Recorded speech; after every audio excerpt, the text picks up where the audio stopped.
Chapter 7, Learning and Adaptation. So I've taken the outline from the beginning of the chapter outline that's provided at the beginning of each chapter, and it's broken down into 6+1 parts. Right? There's always a small introduction part at the beginning, and then there's six sections after that. I'm dividing it up this way because I think it really helps with your studying.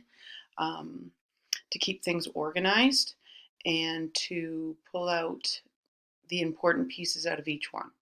Okay, so in this first video, we're going to go through the introduction. There's a little blurb at the front with some information in there that you should know.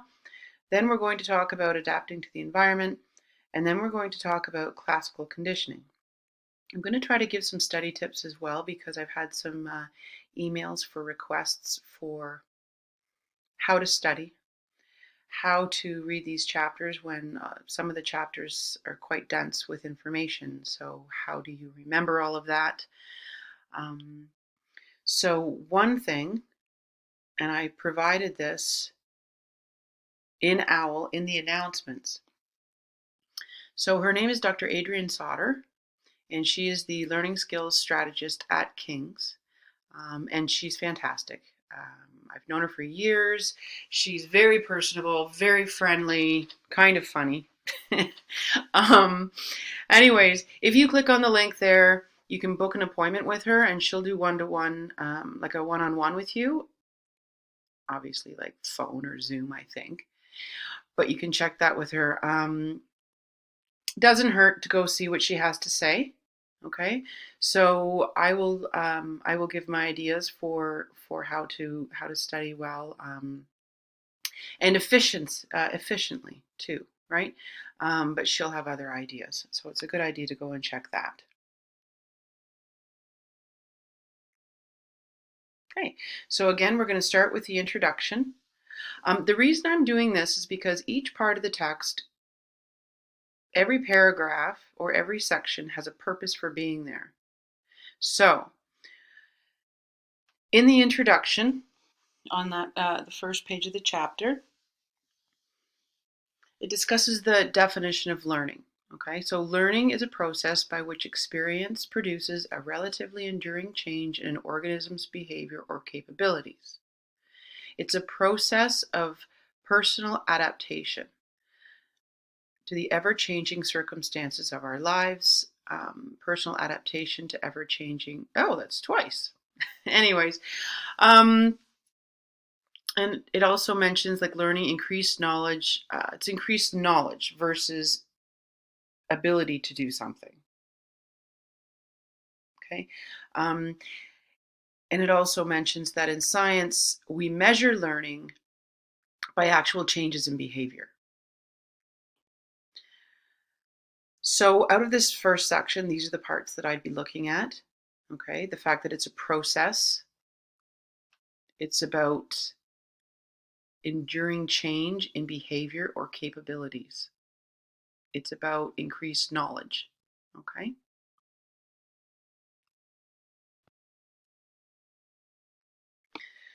So section 1, adapting to the environment. Okay, this is about how do we learn. Okay, and it goes into discuss that many of the key principles of learning come from the behaviorists. We talked about the behaviorists when we were talking about, I think it was chapter 1 or chapter 2. They focused on how organisms learn. They assumed the laws of learning for all species will be the same. Okay, they respond in particular patterns of reward and punishment. Behaviorists, they're very black and white. Okay, so they treated organism as a blank slate. So all organisms are born or come to be, however that is, where their brain is a completely blank slate, and then learning experiences are drawn upon that. Okay, it's a very passive process that gets inscribed in their brain. So they did a lot of laboratory experiments with non-human subjects. I had said to you, I think in the introduction, that this is sort of my background and where I did my master's was doing laboratory experiments with pigeons, monkeys, and rats, mostly rats, until I became allergic to them. But we would study their behavior by putting them, the rats, on mazes and have, with rewards at the ends of certain mazes to certain arms of the maze. So, for example, I would put a white piece of metal on one of the arms of the maze and put a chocolate chip at the end. And then you put the rat in the middle, and the rat soon learns, after he or she explores the maze, that there's always a chocolate chip at the end of the white arm. Okay, so once I've trained the rat to do that, now I want to know, does the rat learn that the chocolate chip is at the end of that white arm, no matter where the white arm is? So you start moving the white arm around, and yes, they can learn that quite readily. So, as it says here, we are directly observing their behavior. We're not, there's no speculating, it's directly observable behavior. So, a twist on that would be the next experiment. There was the white arm. I then put the chocolate chip to the right, the arm to the right of the white arm. So, can the rats understand the relationship to the right of? So, of course, first you train the rats to always go to the right of the white arm without moving it. Once they learn that, which they learned that quite readily, they'd find the white arm, and then they'd veer to the right and then run down that arm and get the chocolate chip. Then, do they understand that relationship if I start moving it around the maze? They can do it. They did learn it, just not as readily as when the white arm signified the location, but they could learn that. So that's one example of how behaviorists study mental processes, usually or often on non-human subjects, for obvious reasons. To learn more about how they learn, mechanisms of learning, they can get into memory, learning about how organisms understand time, that sort of thing. So anyways, that is where a lot of the key principles came from, was the behaviorists. Things moved on after that and started to consider that there's other things. Okay, it's not just the immediate environment. There's other things that play a role, like biological factors, cross-cultural factors. So people in different cultures learn different behaviors to adapt to their environment, right? So it's saying even the same general skill will take in different forms. So depending on the unique environment, features, demands, that sort of thing. So people learn different things to adapt to their environment, which across cultures can be very, very different.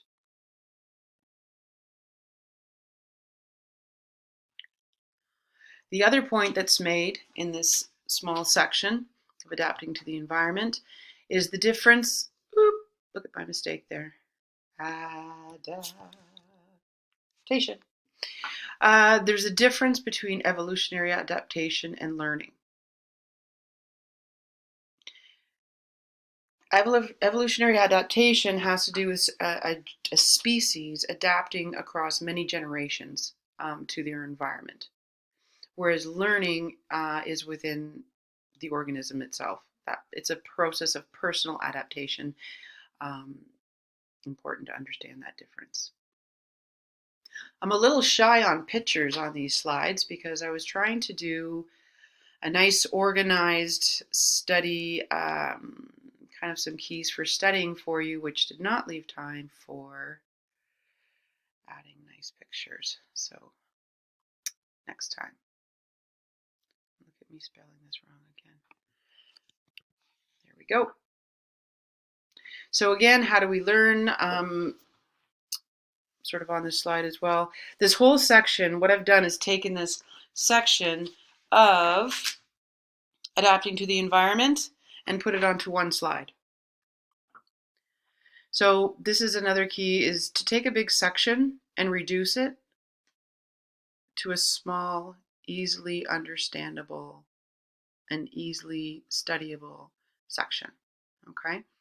So of this entire section of adapting to the environment, you need to know, obviously, the evolutionary adaptation learning, the difference. Then they talk about habituation and sensitization. Habituation is a decrease in response strength to a repeated stimulus. It's a very simple form of learning. It's adaptive. It's where the organism learns not to respond to a harmless stimuli.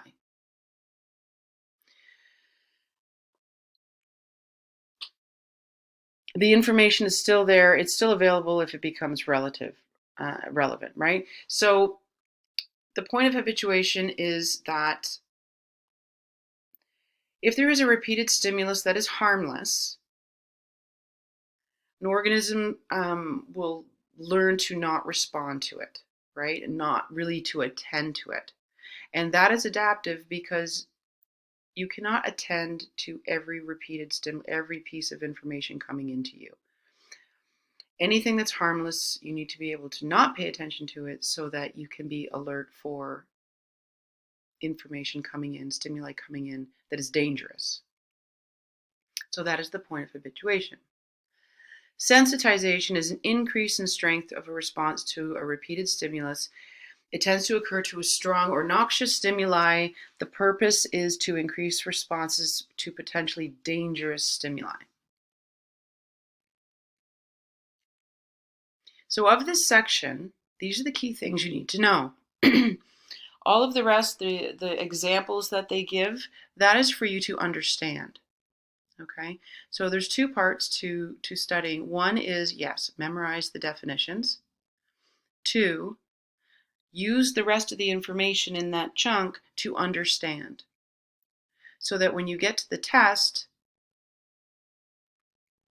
is going to be giving you questions that's trying to dig in if you understand these concepts, not if you can memorize the examples. If you understand these concepts and you can think of some examples, then you can generalize them to different types of examples that the test may give you. Okay. Section 2, classical conditioning. This one is a little bit longer and a little bit more involved, but hoping to break this down into smaller components for you.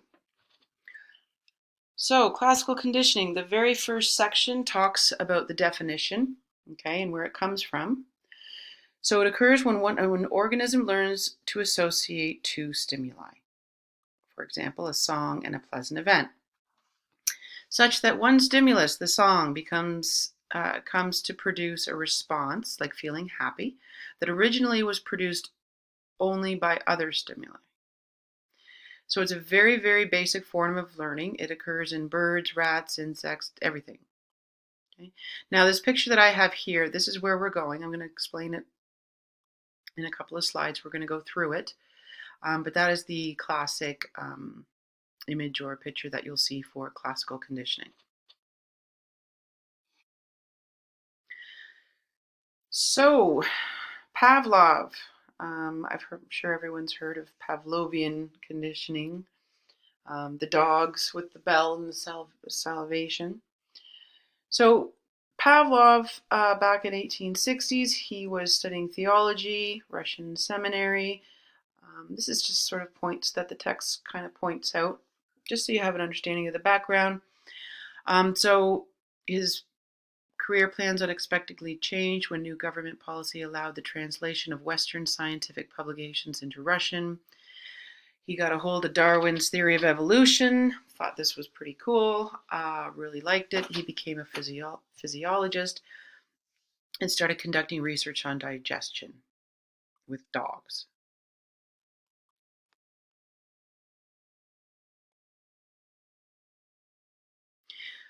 So you can see there on the side of the dog's mouth, they had this little thing implanted to collect saliva. So Pavlov presented various types of food to the dogs and measured their salivary response, right? Because that's what the behaviorists do.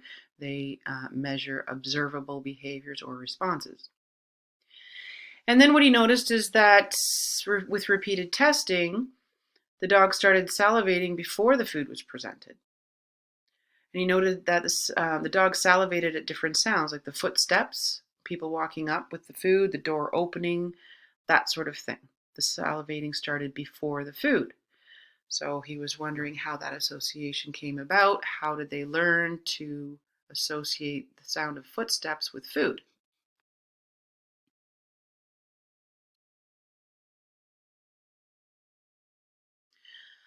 Talks about why classical conditioning is important. It performs a very key adaptive function. So it alerts organisms to stimuli that they signal the impending arrival of an important event, right?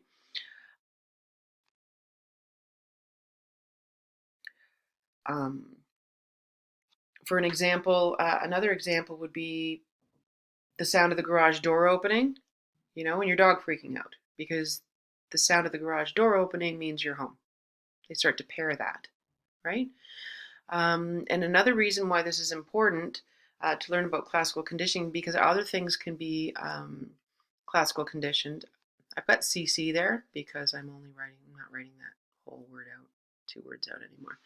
So the idea is that if it's possible to pair those, right, footsteps, and salivating, other important bodily processes also might be classical conditioned. For example, mental disorders. For example, a certain situation or sound or smell or impending event bringing on anxiety or bringing on lowering mood, depression, anxiety, phobias, all that sort of thing. The next section discusses the basic principles of classical conditioning: acquisition, extinction and spontaneous recovery, generalization and discrimination, and higher order conditioning.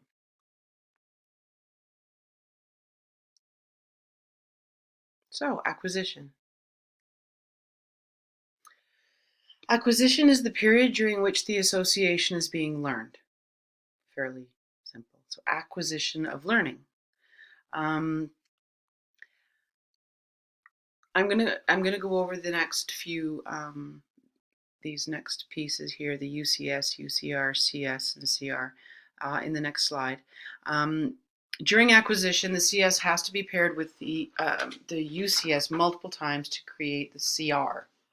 Now, my suggestion is that you don't just memorize these acronyms: UCS, UCR, CS, CR. Learn, understand what the process is, understand how it works.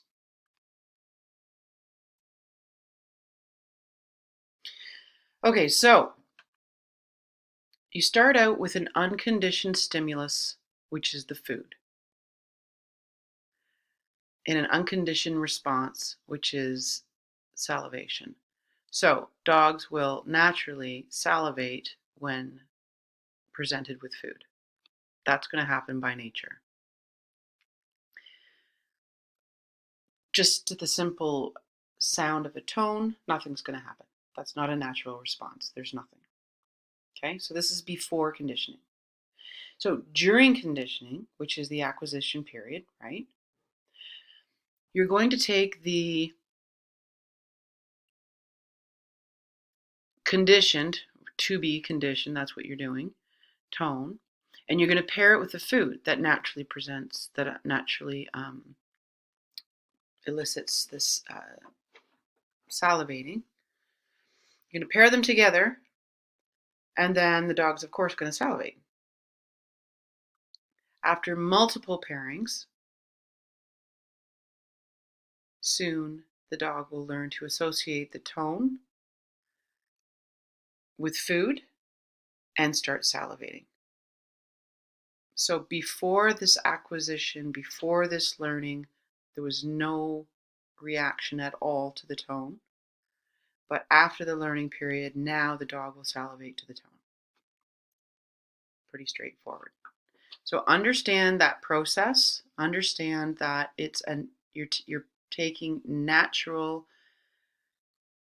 responses to stimulus and pairing them with something that's not naturally going to elicit that. Combining the two, they learn an association, and then after the tone does this. So that during a test, when it's asking you and using terms like UCR and UCS and CS, and you're not just guessing, you actually do understand it and can answer any question.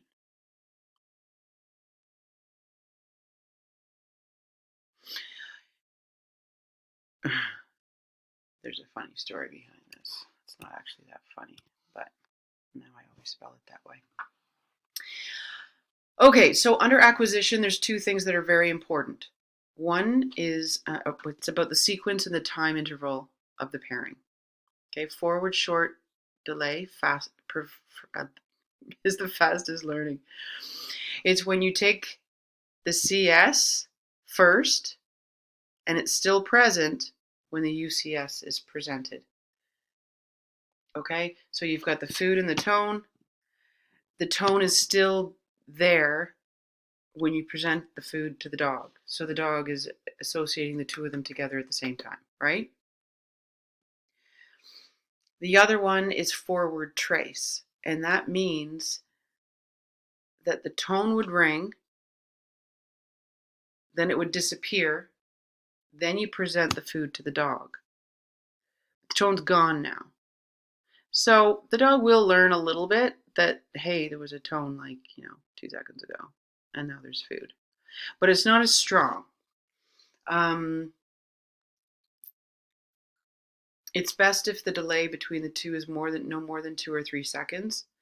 And has adaptive value because the CS signals impending arrival of the UCS. So, it is good learning. And you'll see this with your dog, right? This sort of thing, that if you're training a dog to do a trick, if you get your dog to finally do the trick, if you present the treat at the exact same time, it reinforces it and it learns. But if the dog were to learn a trick or even do something bad, whatever the reward or punishment is, if it comes way after, then they're not going to do the learning, right?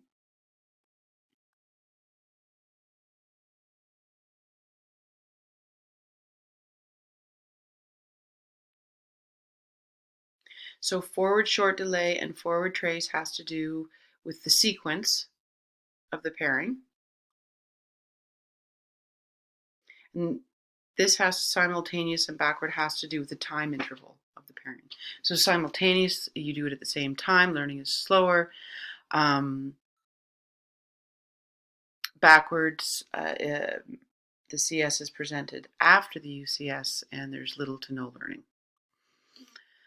The last section of this, last paragraph, I think it is, talks about factors that enhance acquisition. You break down this big paragraph into the main points, which is things that enhance learning. You pair the CS and the UCS multiple times. The UCS is more intense. You do forward pairing, and you have a short time interval between the CS and the UCS. Okay? I'm going to correct this while you're still here.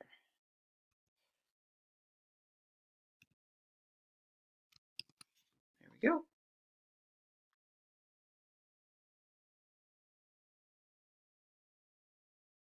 So next, under basic principles of classical conditioning, it talks about extinction and spontaneous recovery. So now that you've paired them together and the organism has learned this, okay, so they've learned this association. Acquisition is finished. They know this. So extinction occurs when the CS is presented and then no CS, right? So the pairing weakens and then disappears. So that's what they have here in this graph. So you're pairing the tone with the food, tone with the food, tone with the food, tone with the food. They learn, it becomes a very strong pairing. Then you continue to present the tone, but no food. So at first the dog's, salivating, and then you're extinguishing this pairing, extinguishing the learning. Okay? Spontaneous recovery is the reappearance of a previously extinguished CR, right? So when you present the CS alone, the memory may come back a little bit, but it's weaker.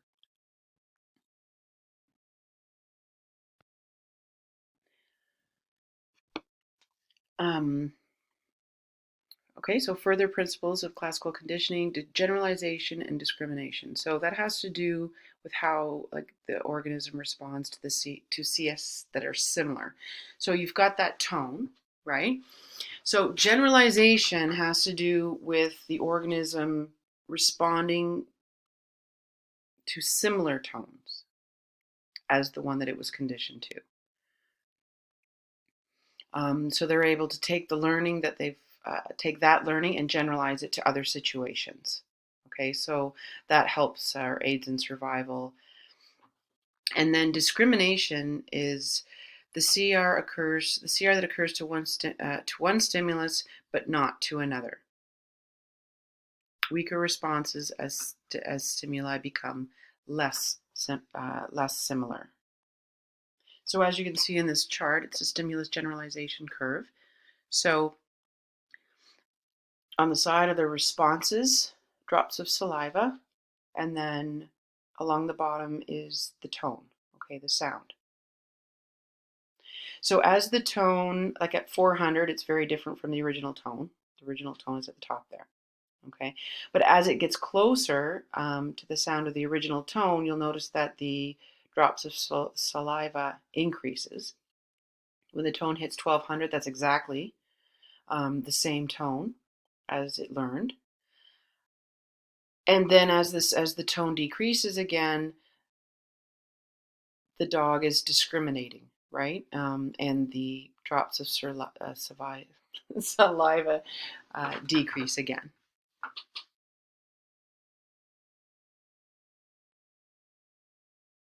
The last basic principle of classical conditioning is higher order conditioning, which looks a little tricky, but actually it is not. So you'll see in the middle there, you've got your tone that we've already associated and the dog is salivating to, right? So we've already established that association. So you've gone from food to the tone, to the conditioned stimulus. So now you're pairing the tone with another object, another neutral stimulus. A dog will not salivate to a black square.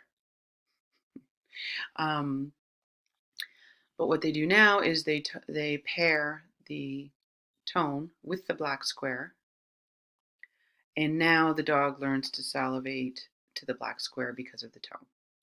So higher order conditioning, you can just remember and understand that. You've got regular conditioning where you're toning, associating two things together. Higher order is just one level up, right? You're doing it again, one level up.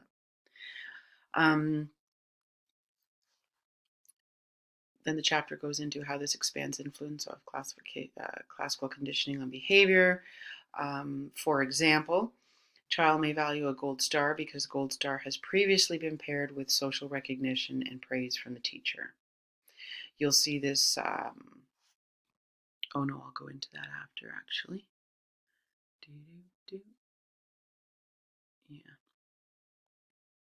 So that's higher order conditioning.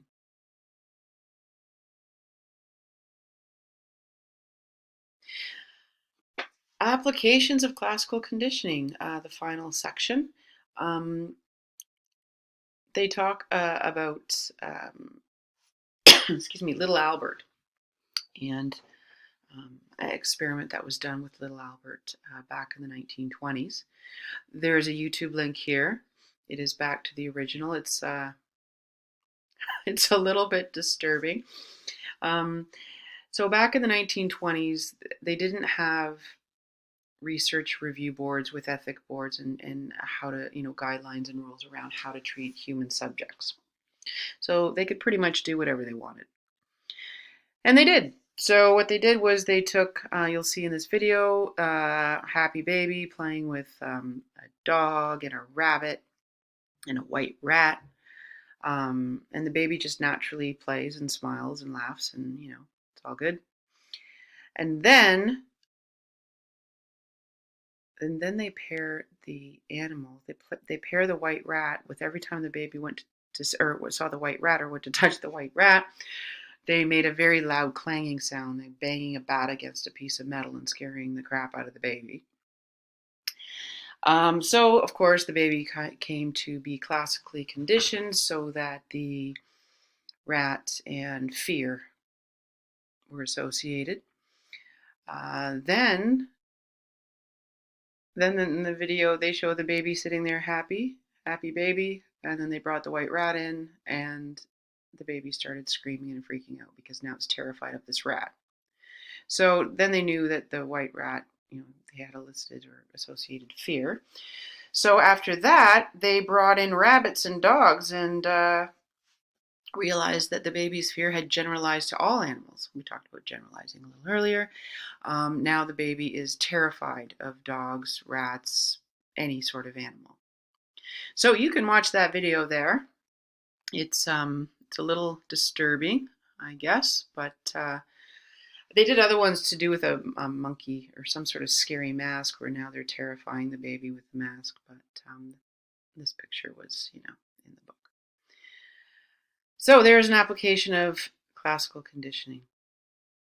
Then the book gets into other applications, exposure therapy. So now that you completely understand how things are paired together and how learning occurs, okay, and you understand it, exposure. If you keep presenting the sound with no food over and over, that learning is gone, right? So you use this in real life situations. You can use to treat. Sorry, it's for therapy to treat a phobia, right? So you expose a human subject or a human person in therapy to a phobia, that something that they're very afraid of. So sorry, presenting the CS without the presence of the UCS. So in the text, they go on talking about exposure therapy to reduce fear. You do it in small steps. So if somebody were, like, say me, terrified of bees, I got a phobia of bees. If I were sitting in a room and the first step would be far away on the wall. Okay, so the bee is in the same room with me, not eliciting the fear because it's far away. Okay, so I'm learning that I don't have to have that fear. And then in steps over time, maybe the bee gets closer and I start to learn that no, it's not going to sting me to death. And then eventually that fear is extinguished, right? So that one's in steps over time. And the difference between this one and flooding is very quick. You're exposed to the fearful stimulus, but in a safe environment. So in this situation, which is quite traumatic, but it's quick and it's usually effective, is that if I were, say, sitting outside in my chair, out enjoying the day, and there's bees, and instead of my usual reaction, which would be to jump up and scream and run, which reinforces my behavior because, of course, I don't get stung, I have to sit in the chair. And the bees are swarming, around me, and I'm absolutely terrified. But they don't actually sting me, right? I don't actually get stung. So flooding, it would eventually extinguish my fear of bees. That's the idea, anyways. Aversion therapy. So aversion therapy is, again, using the principles of classical conditioning in real-day and real-life applications. So attempts to condition an aversion or a repulsion to a stimulus that triggers unwanted behavior by pairing it with a noxious UCS. For example, pairing alcohol with a drug that induces nausea. So every time you take a drink, you feel nauseous, and then eventually your body comes to pair alcohol with feeling nauseous and sick. The aversion therapies yield mixed results, often producing short-term changes that do not last or do not generalize outside the environment where the learning occurred. Other examples, more positive examples, say attitude changes in advertising. You'll see this all the time where a brand will pair their logo with a cute animal or with a famous person. That's why, say, Aveeno chooses Jennifer Aniston. She's their spokesperson because people have certain ideas or attachments to Jennifer Aniston being a friendly, trustworthy, somebody that you would really trust, I guess. Possibly aging beautifully, the whole gamut. So they have her being their spokesperson for their brand. So now when you go into the store, or your mom does, and you see Aveeno, that evokes sort of this warm, fuzzy, trusting feeling when you see Aveeno, right?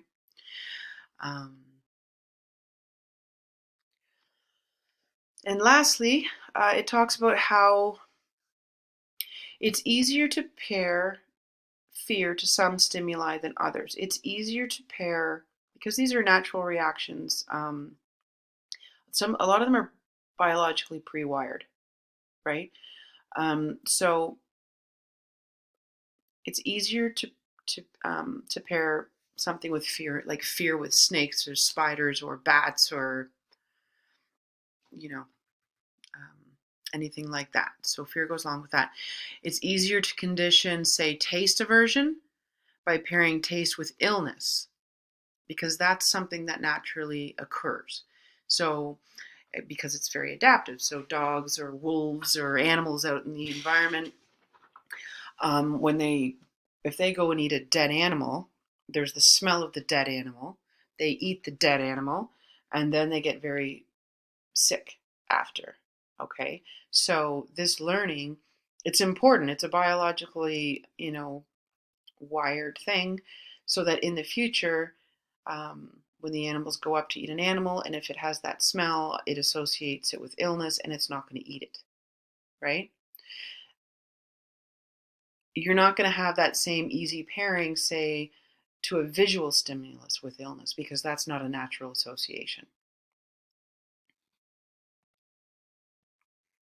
Okay, so in this video, which is now at 37 minutes, 38 minutes, this is a long one, we talked about learning adaptation to the environment. There was that little introduction part before that talked about the definition of learning and how it's different from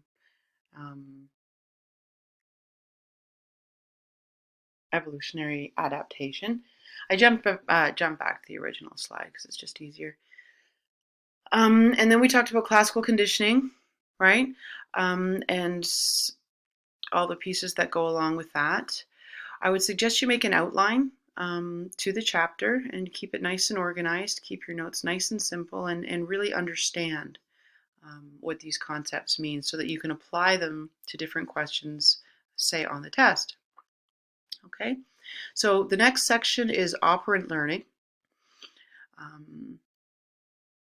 which kind of goes hand in hand with the classical conditioning. Then it gets into biology and learning, cognition and learning, and observational learning. Okay.